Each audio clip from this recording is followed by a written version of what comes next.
Hi chosen ones. First things first, I apologise for the mess behind me. I apologise for the fact that we're even closer to the rats than normal, so they will probably be noisy, but at least here you can see them. Thank you for the impeccable timing, Soda. Don't put your fingers through animal cage bars. Don't do as I say, not as I do.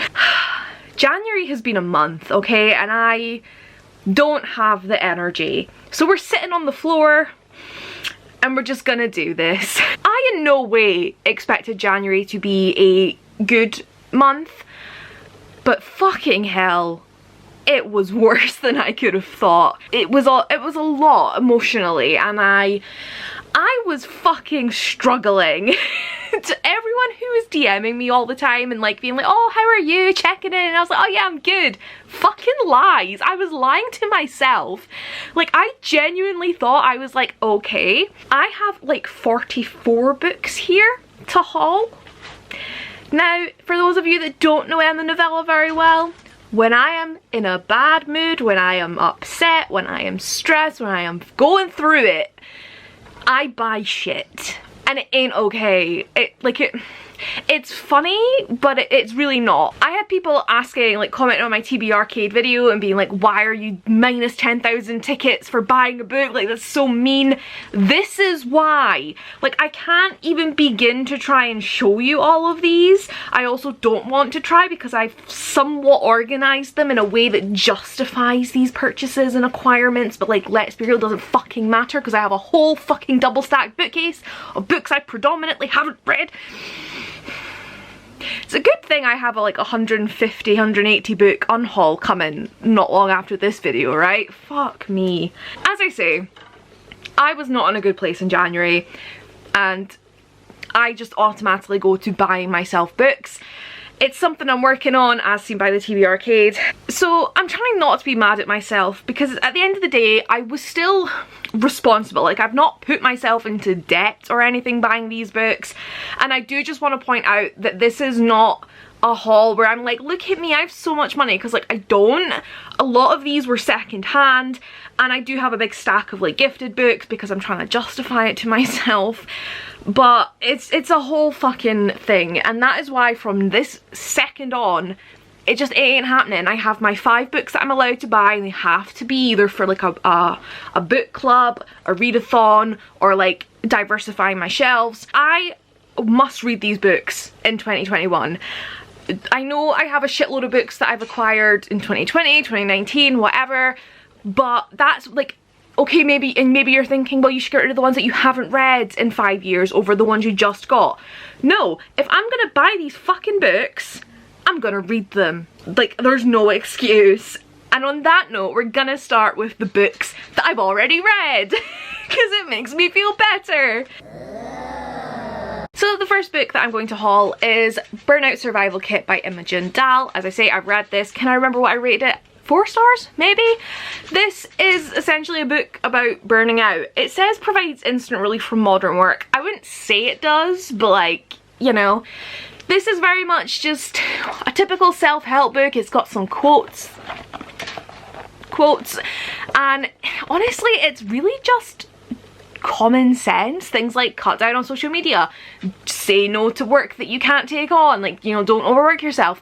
But sometimes just having someone say that straight up to you really helps, because I think, and what this book does actually point out, is we live in a society where we're made to believe we need to overwork ourselves to like prove we're good workers, to prove that we're successful, and that's not true. You know, I've taken business calls at midnight before just because I'm awake, and it's like, set boundaries, you know, that's gonna help. Like, you might feel like, oh, but I feel fine, but like, it is affecting you somehow. So definitely a useful book. Not as bad as some self-help books, but I don't think it was perfect. Next, I finally got myself a finished copy of A Kind of Spark by Elle McNichol. I know, I am so late to the game.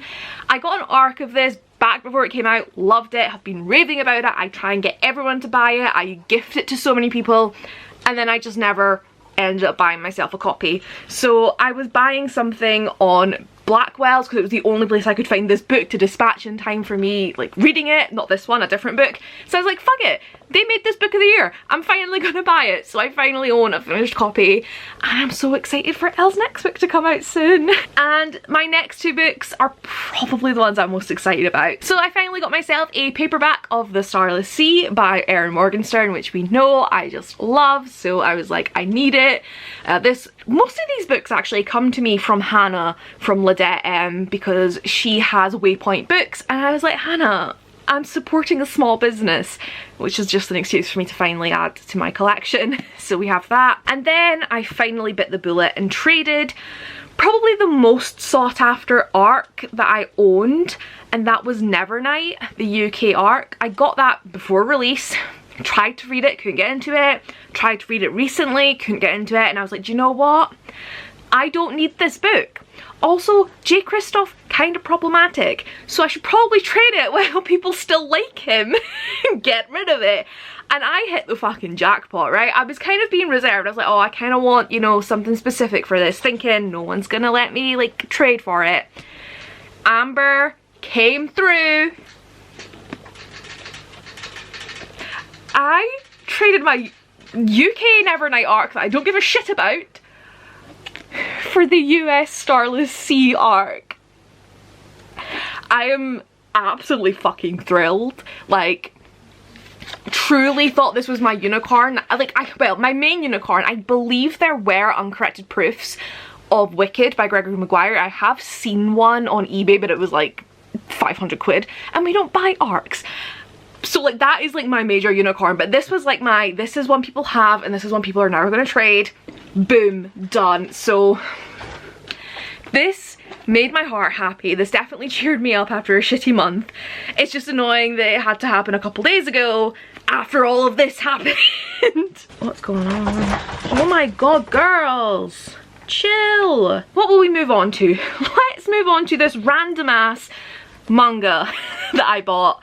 I picked up this copy of Mermaid Prince by Kaori Ozaki because I was looking for Toy Story alien things on Depop, and I found my little Toy Story alien buzz, and then I saw she was selling books, and she was selling this, and I don't know why I'm trying to show you because you're not going to be able to read it, but it's in French. So I was like, oui, je ne suis. Okay, listen, I want to be French, I'm not French, but I was like, I need it. And oh, of course it's at the bottom of the pile. And also on this girl's Depop, she had Backstagers Volume 1 and 2 and Camp Spirit. So I have been needing some more graphic novels, and these are two that have been on my radar, especially Backstagers. I'm a theatre gal.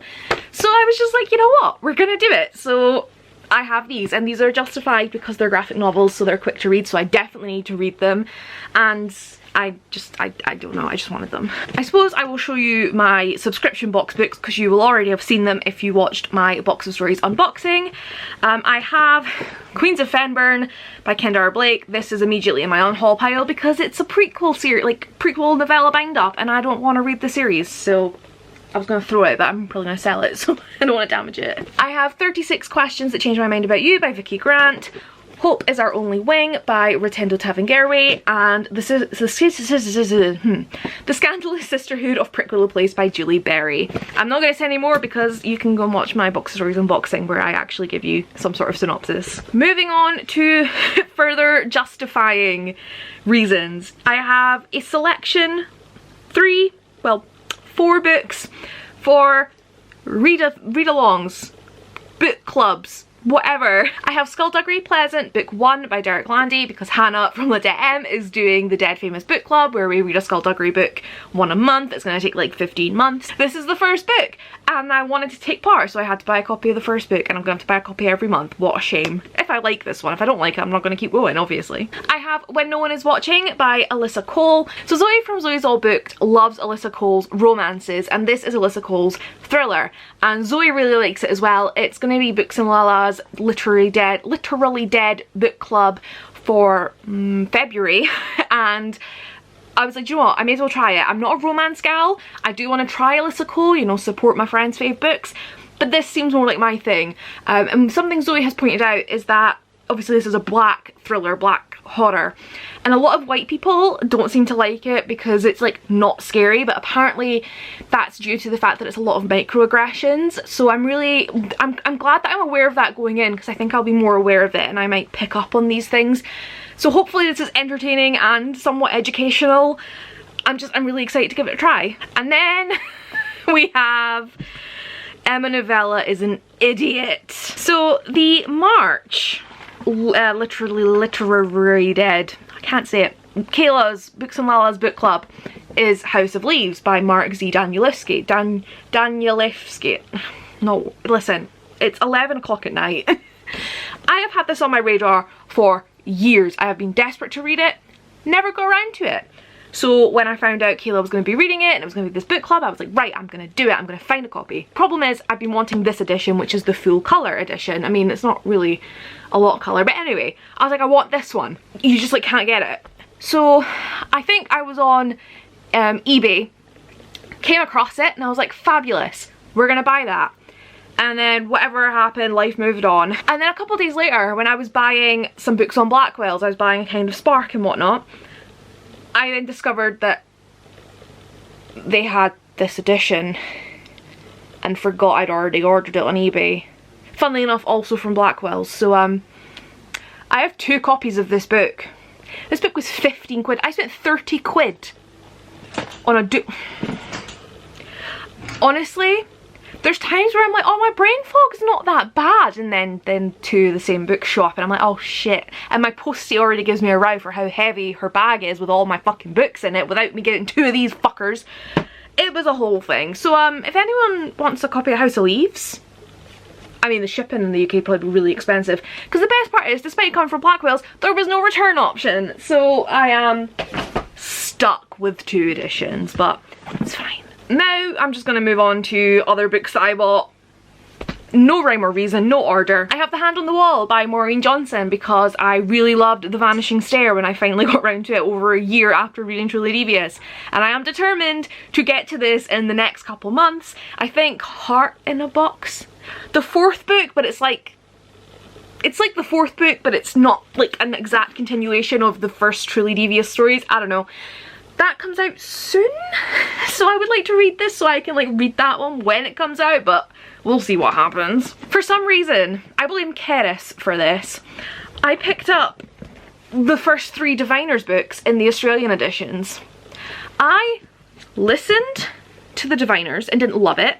Why are you, oh yeah, you're wet because I spilt shit. I listened to the Diviners, gave it 3 stars, can't really remember anything about it, but Keris loves this, and Keris has been making like, this is the series that Keris is trying to collect, so she's trying to get loads of different editions of.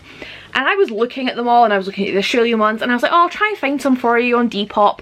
And then I saw somebody had book 1, book 2 and book 3 in the Australian editions for like 20 quid, and I was like, well, can't pass that deal up. Yes, you could, Emma. Like, I know I want to reread the first one and give it a try, but like, I could have just bought the fucking Kindle edition. Like, come on.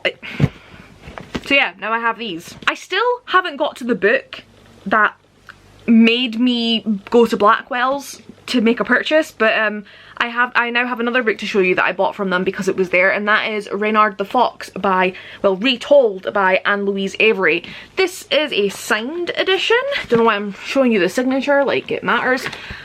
Don't know what this is, but it was a fox. I paid 20 quid for this because it was signed and it has a gorgeous fox on the fucking cover, the front cover. How did I think I was okay in January? Like, why is it taking me until the 1st of February to look at my January haul and go, Emma, honey, you need some self-care? This ain't self-care. Like, I think book buying is self-care. You need a nap and a nice walk in the park. Go pet a dog. Like, just... it's fine. I also picked up Horror Store by Grady Hendrix. This is another one that's been on my radar. This, if you can't tell, is like a spoof on IKEA, and it's just some sort of horror story. I don't know. It just looks really interesting, and it's pretty short, and I just couldn't resist. This was Hannah's fault. Hannah put up on Waypoint Books Facebook, she had this in stock, and I was like, I need it. Because apparently when things sell, you can't just reorder them in, like I have to have it. I picked up The Betrayals by Bridget Collins because I was in a supermarket. This was like the first time I had been out the house in like a month, and we went to the supermarket and it was the first time in a long month. In a long month? Wow. It was the first time in a lot of months I had seen books on shelves to buy, so I picked this up along with some others that we're gonna get to. I have Transference by Rebecca Allen. This is Omnikinesis book 1. Now this one I am fully justified in buying because I kind of know the author. So I don't know Rebecca Allen, I haven't met Rebecca Allen. However, Rebecca Allen's sister went to the same drama school as me, and their stepsister lived up the road from me, and I like knew her as a kid, so I have to support, you know what I mean? So I'm literally telling you nothing about these books because I don't have the fucking time. But this is about Violet and Hugo, and they have the power of telepathy, and there's a freak accident, and apparently people want to hurt her. So I thought, let's give it a go. Also in Tesco, I picked up Silka's Journey by Heather Morris. I fucking loved The Tattoos of Auschwitz. That book got my heart. So I'm very excited for this one. Although this is going to be interesting in that I believe Silka is like, or Chilka is a made-up character, whereas Lally in The Tattooist was a real person that Heather went and met and like spoke with. It was very much a biographical fiction novel, whereas this is more like completely fiction, but I still have very high hopes because I love the writing, and I do have the audiobook as well. I don't know if my heart's up to reading this yet, but I really need to not film next to things because I'm gonna injure myself. Going back to Hannah and Waypoint Books, look, I could have organised this better and been like, I got all of these books here, but like, it's Emmanovella, it's chaos. If I have any semblance of organisation, honestly, organising it enough to be like, these are for book clubs, these are gifts, like, amazing. Hannah has a book subscription service through Waypoint. There's Full Moon Box and Half Moon Box. I get Full Moon Box, which means she gets information about what books I read, although she kind of already knows because she's my friend. But she sent me a list and she's like, here's 3 books I think you like, pick one. I could not fucking pick. There was 3 on the list I think, and there was 2 I was like, I need both of them. So in the end she was like, right, I'll send you this one, and then I'll send you this one. So I don't have my subscription box yet, but I do have Influence by Sarah Shepherd and Lilia Buckingham. Oh, for goodness sake, there is... I've spilt something all over everything. So this is like a YA mystery thriller. I don't really know. Sarah Shepherd did Pretty Little Liars. It just sounded intriguing, so I was like, fuck it, I'm gonna buy it. And then Hannah wanted it as well, so I was like, hey, if I buy it and then you get a copy, we can buddy read. So I have it because I am indecisive. I'm a Libra, and I also just wanted all the books. Next is The Company of 8 by Harriet Whitehorn. This is circusy. I have a fucking circus tattoo because of Harley in the Sky. I need all the circus books, and it's middle grade. I just fucking opened it to a fucking beautiful map. I also got Starfell, Willow Moss and the Lost Day by Dominique Valente. I think Gavin put a couple of like mass middle grade recommendations. I think it was like all the middle grades he read, or like the best middle grades and upcoming middle grades, and I just added so many to my wish lists. And then Hannah had this in stock, so naturally I had to get it before someone else bought it, because that would mean I could never have it, right? That's how it works. I own a shitload of adult thrillers, most of which I have not read. I think I've maybe read 2 or 3 adult thrillers in my life. Haven't loved any of them. But I bought The Silent Patient, which is an adult thriller, despite not really reading adult thrillers and already having a massive backlog at my mum's house that I still haven't read. Is what it is. I grabbed a copy of Social Creature by Tara Isabella Burton, another one that's been on my radar for so long. This is meant to be a little bit fucked up, I believe, which... love that. I need to get my hands on Bunny. I know. Hannah, I'm looking at you because I know you had that in stock. Hannah's in charge of my TV arcade tickets, so it's probably not a good idea to ask her to get me my books, because then she knows for sure what I bought. But anyway, this is meant to be like messed up and I have no fucking clue. And it was £2.99, so I bought a copy. Another Tesco purchase was The Binding by Bridget Collins. For some reason, there are certain authors, I think it's when they only have like 2 or 3 books out, when they're standalones, I really have this intense desire to read them in publication order, because both The Binding and The Betrayals sound really, really good. But my theory is, she's probably writing better like, shit, her writing's probably better in her newer book than it is in this one. So instead of reading the betrayals and being like, this is fucking amazing, and then being disappointed, I'd rather read this and be like, this is fucking amazing, then read the betrayals and be like, absolutely mind blown. So this is what Robbie and I's buddy read. We have a few buddy reads actually, but this is our my Woody's You Got a Friend in Me TB Arcade pick for the month, and I am scared but excited, and I just love the cover. And I think this is my final Tesco purchase. Yes, it will be. This is how you know I hadn't been in a bookshop. I put bookshop because Tesco's not a bookshop, but this is how you know I hadn't been able to go and browse books and just pick something up that I'd never heard of before, because I bought First Case by James Patterson and Chris Tebbets. Why? Like, I do want to get into crime books. I love crime dramas, fucking love Criminal Minds. This is about a young tech genius who goes on her first case and fuck knows what happens. Obviously they're going to try and solve a crime. It's James Patterson. Like, there's so many out there to choose, and I've chosen probably the worst. I've just not heard great things about James. Like, I know pretty much all his shit is ghostwritten as well, although it seems they're giving the ghostwriter some credit. I don't know.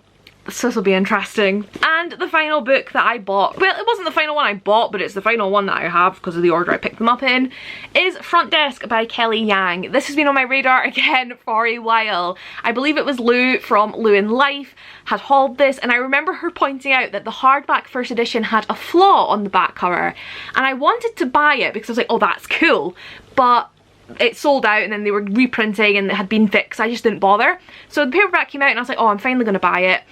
And the flaw is still there. So can you see, obviously when they've been doing the digital art, the pen has slipped and the sky has gone over the roof. So it's a different publisher that has done the paperback. This is Nights Off, who I love. They did A Kind of Spark. Obviously when they've been given the file, they've just used the old one, and either way I think it's cool that it's got that flaws. But anything Nights Off do just tends to be amazing. So I lied, this is the last book. I was sitting there like, hold on, I'm missing something. The book that made me go to Blackwell's, that made me go and buy other shit, was Diary of a Young Naturalist by Dara McAnulty. This is the Team Andy group book for Woody's Roundup, so I needed a copy. And my final stack that I can actually pick up. These are all my gifted slash review copies. Books I didn't pay for. First, I have The Vanishing Trick by Jenny Spangler. This was gifted to me from someone in a group on Facebook. So the Box of Stories subscription box has a group on Facebook, and somebody was like, hey, why don't we like share wish lists? And so we did that, and then someone gifted me a book and I gifted some back. Box of Stories didn't like us doing that though, so we now have a separate group. I think we're basically pretty much just UK based at the minute, but I will like link it below if you guys want to join. We do gifting every Friday and there's like competitions throughout the week, so yeah, it's a lot of fun and I'm excited to pick this one up. I don't even know what it's about. I literally just added it like that day. I don't know, someone must have been speaking about it. It was probably Gavin, let's be real. World of Secrets, Folklore and Illusions.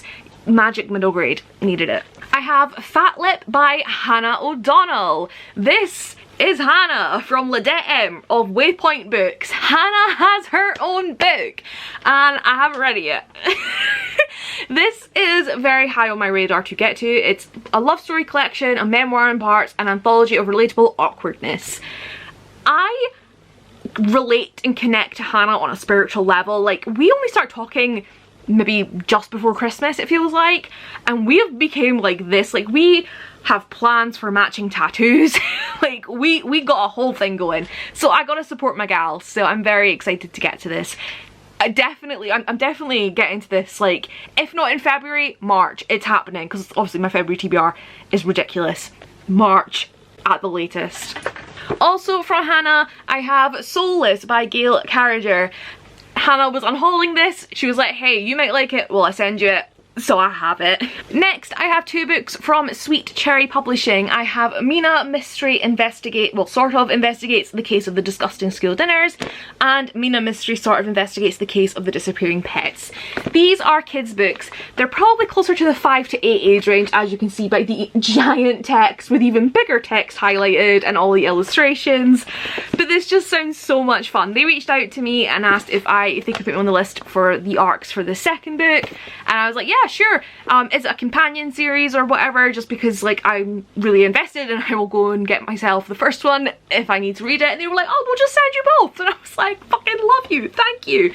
So I believe book 2 comes out on the 25th of February. Have I remembered that right? Oh, I did. 25th of February. So I'm hoping to get to these in February with my massive TBR. Sorry, Hannah. Hannah's gonna be like, you can read those 2 books but not mine. Listen, your book's already out. But I'm very excited about these. It's about Mina, who is like, being at school's boring, but the school dinners are a bit strange, so she investigates it, and I just think it's going to be a whole load of fun. So, and they have sprayed edges. Oh shit, I also lied. I bought these. I bought this in Tesco, and then because this is Talking with Psychopaths and Savages, Mass Murderers and Spree Killers by Christopher Berry D. Technically this is a follow-up to Talking with Psychopaths and Savages, so I bought that one too, but like it's non-fiction, so it doesn't count, right? I also point out that I buy audiobooks and Kindle books, and I never haul those. Oops. Anyway, back to gifts. I have Bloody Brilliant Women by Kathy Newman. This was gifted to me from Erica from And On She Reads, and I'm just really excited about this because I want more non-fiction in my life, and it's about women. It's feminist and history, and I'm just really excited to give this a try. And my final book, the final one, we have made it, is probably my favourite one, and it's actually one that I've already read, but because it was sent to me from a publisher, it was in that pile, and that's why I'm only talking about it now, because there's no semblance of organisation on Emmanovella. We have The Sad Ghost Club by Liza Meddings. This is a graphic novel about a sad ghost. They get invited to a party, they're very anxious, but they decide to go, and then they meet another sad ghost, and it's just... it got me.